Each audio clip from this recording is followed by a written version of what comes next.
Welcome to all our viewers in Nigeria and around the world to AM News on Global Television, coming to you live from the nation's capital, Abuja. I am Ubong Usoro.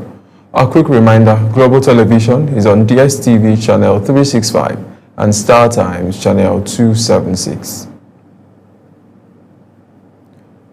Low turnout vote buying tops Anambra off-cycle election. Eligible voters in Anambra State this last Saturday exercised their civic responsibility by casting their votes to elect candidates of their choice in the governorship election in the state. Global Television correspondent Anie Patrick reports on developments from different parts of the state. YPP governorship candidate Sir Paul Chukwuma cast his votes at Umunaga Square 004 polling unit under Umeri 2 registration area in Anambra East local government area. He expressed satisfaction with the conduct of the exercise, noting that reports from across the state show improved logistics and peaceful participation. Election commenced on time. Materials arrived, various polling units on time. So I commend INEC. It shows that INEC was, prepared for this exercise. Governor Chukwuma Charles Soludo also cast his votes at his polling units, commending INEC officials for what he described as an orderly process. By 10 a.m., voter turnouts in some polling units were abysmally low, but as the day advances, the voting gradually became impressive. Well, so far, so good. The election is in progress. We are still expecting more voters to come around. This is polling unit 021. Ogaba. So we believe that they will come and vote. Queues were dominated by elderly women and young female voters waiting for accreditation and voting. INEC officials deployed the bimodal voter accreditation system BVAS, which functioned effectively in most locations visited. Security personnel, including operatives of the ICPC, moved around polling centers to check vote buying and ensure orderliness. Civil society observers, journalists, and security agencies accredited by INEC monitored the process without confrontation. Despite the exercise, commercial activities continued in major markets. Shops, roadside stalls, and adjoining streets around Awka remained busy with vehicular movement and economic activity. From Obosi, in Idemili North local government area, some voters expressed anger over what they described as small inducements allegedly offered to residents. A voter who spoke off camera said residents were invited back to vote after initially staying away, only to be offered 1,000 naira each afterwards, an amount she described as too small given the stress of participating in the process. Meanwhile, Minister of State for Foreign Affairs Ambassador Bianca Odumegu Ojukwu has adjudged the Anambra State governorship election as peaceful and without tangible hitches. The minister stated this after casting her votes at polling units 001, Ward 2 at the premises of St. Stephen's Anglican Church, Okponu, Egbu, Umudim, Nnewi North local government area. Ambassador Odumegu Ojukwu, who also monitored the election in some polling units in Oragu, Ward 2, lauded the Independent National Electoral Commission INEC for satisfactory and commendable performance. So far, somebody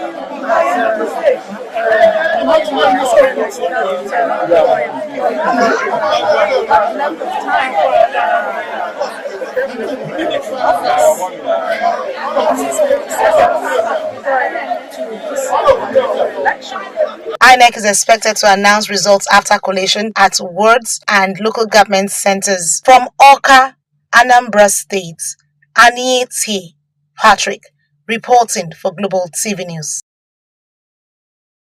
State sector of the Federal Road Safety Corps Marshal has called for enhanced security measures to ensure the safety of its personnel and effective execution of their duties. The state coordinator of the Federal Road Safety Corps Marshal in Plateau State, SM Abayomi Adebami, made the call on Saturday during the 2025 Special Marshal Sectorial Workshop held at the command's headquarters in Jos, the state capital. Adebami decried the hazards faced by personnel in the course of their responsibilities, noting that such risks often result in injuries and death. Following the dissolution of the Adolphus Wabara-led Board of Trustees by a faction loyal to the party's new acting national chairman, Abdurrahman Mohammed, the National Working Committee of the People's Democratic Party has inaugurated a new Board of Trustees to restore confidence, integrity, and unity within the party. The event held at the Federal Capital Territory Administration official residence in Abuja brought together party elders, stakeholders, and political allies as the leadership pledged to begin what it describes as a new era of renewal and justice. For details, here is Kabi Hassan's report. It was an emergency meeting of the People's Democratic Party National Working Committee, a gathering that marked what members described as a turning point in the party's history. The acting national chairman, Abdurrahman Mohammed, said the new Board of Trustees symbolizes the rebirth of the party, reaffirming its founding principles of justice, fairness, inclusivity, and respect to the rule of law. Abdurrahman noted that the previous board had lost moral balance and credibility, which necessitated the restructuring to restore order and unity within the party. Today marks another significant turning point in the life of our great party, the People's Democratic Party, PDP. We have come together not merely to inaugurate a new Board of Trustees, but to renew our faith in the ideals that give birth to this great political family. For justice, fairness, inclusivity, and respect for the rule of law. The newly inaugurated Board of Trustees is chaired by Senator Mao Onahabunwa, with Isa Dansidi serving as secretary. Both leaders pledges to uphold unity, fairness, and discipline while working closely with the National Working Committee to strengthen internal democracy and restore public trust in the PDP. And I believe that if we continue in this way, in keeping with our constitution, tenets, abiding by our rules and regulations, our party will definitely be the party that it is known for. With the theme beginning of new era, the new leadership assured members of its readiness to reform the party structure, promote accountability, and ensure respect for the rule of law. The PDP leadership expressed optimism that the renewed focus on fairness and inclusivity will help reposition the party as a credible alternative in Nigeria democratic space. Kabir Hassan reporting for Global TV News. Service has announced plans to strengthen its partnership with the Tertiary Education Trust Fund to enhance fire safety in Nigerian tertiary institutions. This came to the fore when officials of the fire service, led by its Controller General, paid a courtesy visit to the TED Fund office in Abuja. Global TV correspondent Ramsey Enokabo has details. Speaking during the visit, Controller General of the Federal Fire Service, Samuel Adeyemi, highlighted the need for improved fire prevention measures in universities and colleges. He proposed closer collaboration between both agencies in the installation of firearms, smoke detectors, and extinguishers in all buildings funded by TED Fund, as well as regular safety inspections and fire education for students. Federal Fire Service, we are here today to strengthen the existing relationship that we have with State Fund. The more 2024, about 3 federal universities hostels was gutted by fire. The investment Test Fund is doing is large. Then me, myself, and the management, we sat down that we need to collaborate with TED Fund. The TED Fund's Executive Secretary, Aksoni Echono, commended the initiative, describing fire safety as essential and pledging to ensure that all tertiary institutions under the Fund's project incorporate fire prevention facilities, including mini fire stations where possible. Fire protection is so essential. Preventing the classification of the buildings, ensuring that you have fire protection devices, the water hydrant, fire hydrants, the sprinkler systems for the bigger buildings, home theaters, and all the other facilities that have become so integral. In many countries, it's a prerequisite. So you cannot use any building unless you have those in place. But more importantly, you also need to educate the people. Educating people on the cautiousness and what to do in the event of fire. It's something that should not only be limited to us and our premises, but to all our beneficiary institutions. The collaboration is expected to go a long way to prevent fire outbreak in and around Ted Fund facilities and save the lives of both staff and students as well as properties of tertiary institutions in Nigeria. Ramsey Enoch Agbo reporting for Global TV News. On properties along the ongoing Makurdi 9th Mile Road project to present valid building approvals from the State Urban Development Board and Town Planning Department. The government says this will enable affected persons to benefit from ongoing compensation exercise. Global Television News correspondent Felicity Ndere reports.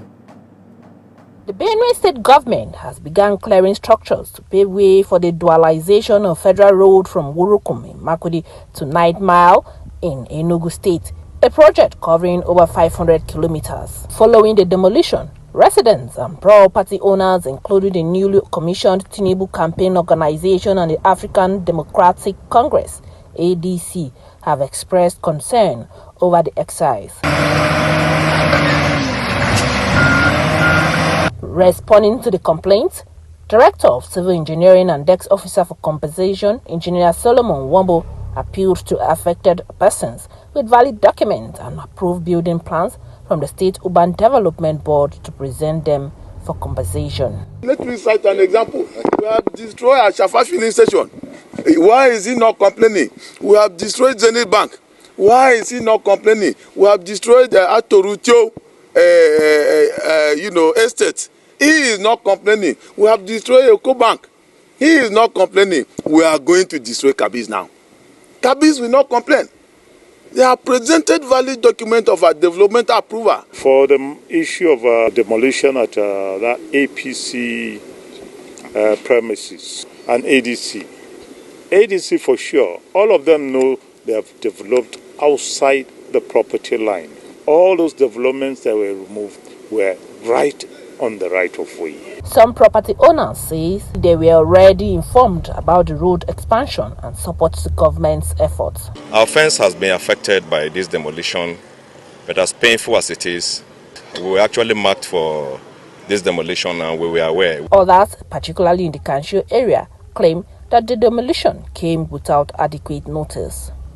We then come to mark the house, then tell us, say then go pay us.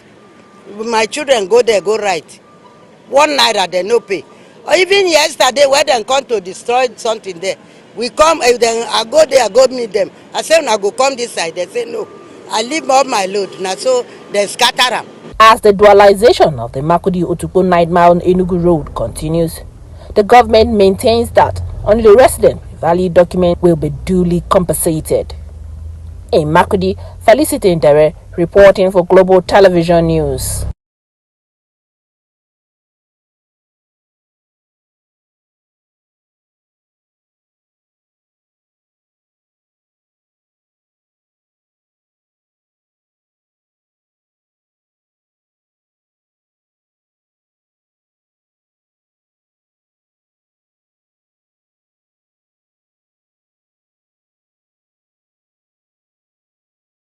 Right to learn is still seen as optional rather than essential. Yet, when you educate a girl, you transform her future and the society around her. Our correspondent Sadiya Yakubu takes a look at the issue that affects not just families but the entire nation's education of the girl child. I report. Across the globe, more than 120 million girls are out of school. Poverty, early marriage, and cultural norms and poor infrastructure remain major barriers to their education. Behind each statistic is a name, a story, and a future waiting to be unlocked. According to reports from the United Nations Educational, Scientific, and Cultural Organization, every additional year a girl spends in school can raise her future earnings by up to 20%. Of course, if you educate a single girl, it's like you have educated the entire society. And being a strong advocate of SDG 3 and SDG 4, I must tell you that we have already missed the way in Nigeria and especially in Arewa. For the whole entire populace, education is very essential. Particularly as you regarded to our female you are asking about now. Yeah.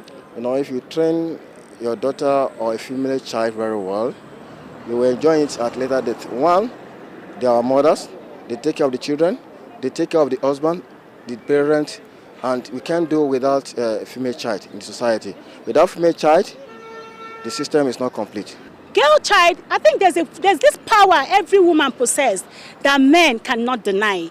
And so many men are coming to realize it right now that it's very, very important to train their girl child. In countries where girls complete secondary school, child mortality rates drop sharply. Educated women are also more likely to send their children to school, breaking cycles of poverty that have lasted generations. When we educate girls, we empower future mothers, leaders, and entrepreneurs. The ripple effect goes far beyond the classroom. Initiatives like scholarship, safe transport, and mentorship programs are making education more accessible.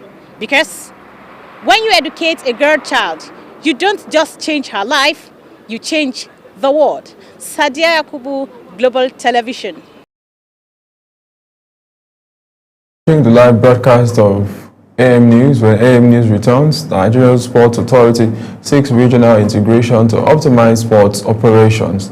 Details coming shortly, plus foreign and sports stories on the other side of this break. Please do stay with us.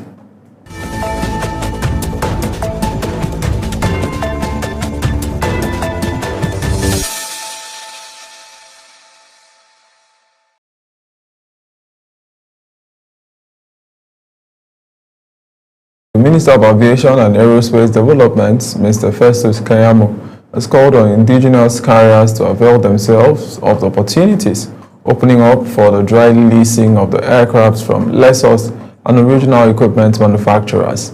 Keyamo said major leasing companies and aircraft manufacturers are now ready to do business with Nigerian carriers because of the relevant structures and instruments put in place by the federal government to restore confidence in their transaction. The Nigerian Ports Authority has called for regional integration and cooperation among the littoral and island states of the West Africa and Central Africa to address the challenges of port operation, trade facilitation, and eliminate trade barriers to fully unlock maritime endowment of the collective economic prosperity.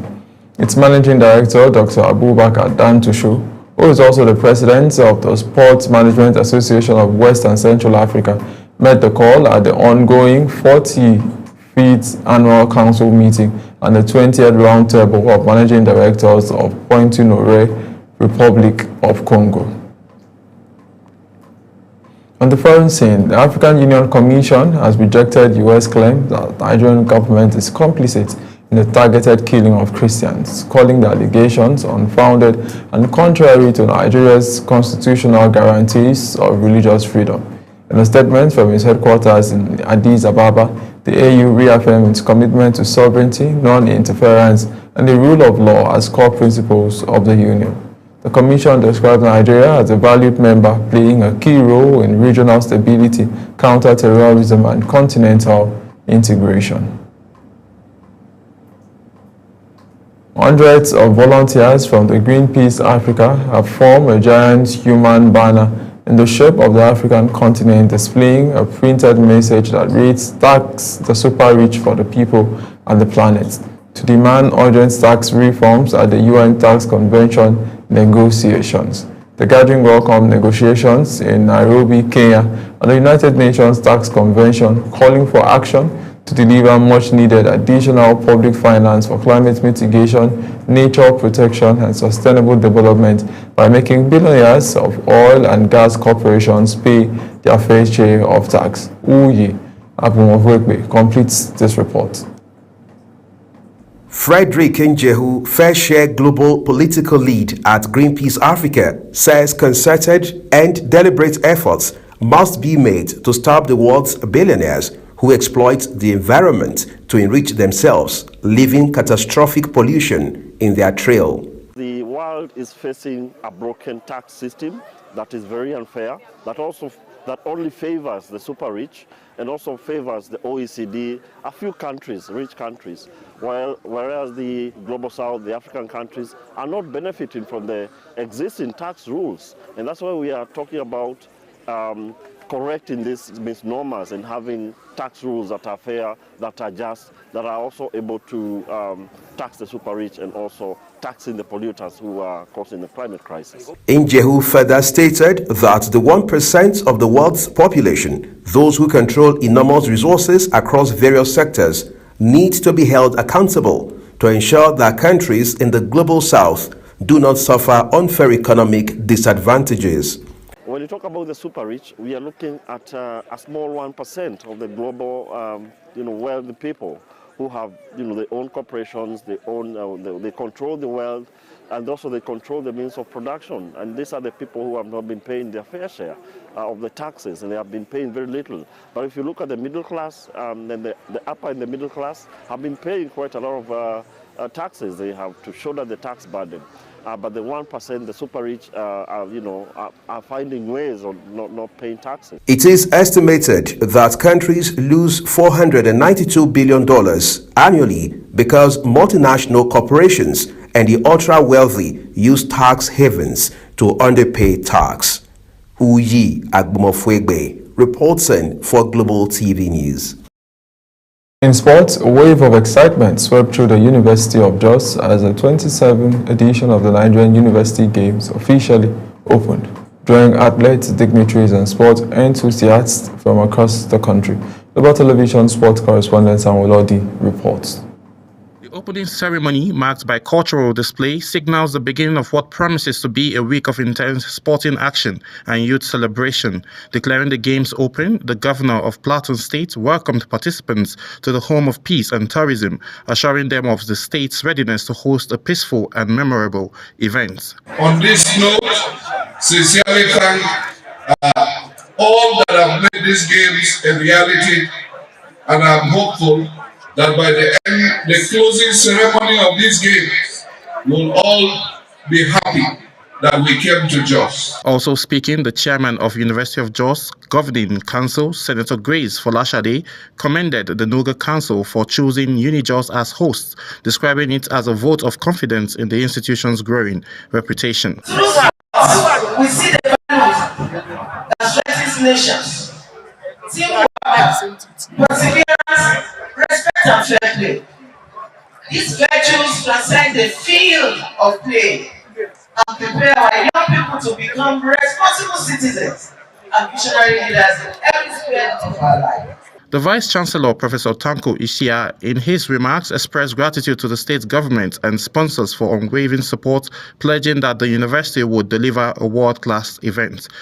This gathering today encapsulates our belief that sports remain not only a unifying force, but also a platform for nurturing discipline, teamwork, and leadership among the youth, a value that is central to the mission of the University of Jos. The special guest of honor, Governor Lucky Aiyedatiwa of Ondo State, applauded the role of university sport in national integration and talent discovery, urging the athletes to compete fairly and uphold the spirit of sportsmanship. Events of this nature create spaces where young Nigerians meet, not as a representative of competing ethnic groups, but as fellow students pursuing common goals and aspirations.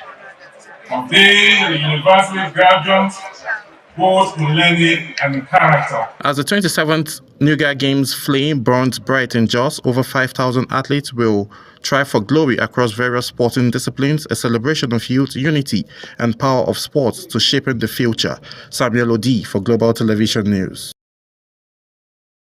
Well, TVM News, a quick reminder, Global Television is on DSTV channel 365 and Star Time is channel 276. Kindly follow us across all social media platforms downstream on your screen using a Global TV NG. Global Morning comes up right after now. Stay with us. My name is Ubong Osoro.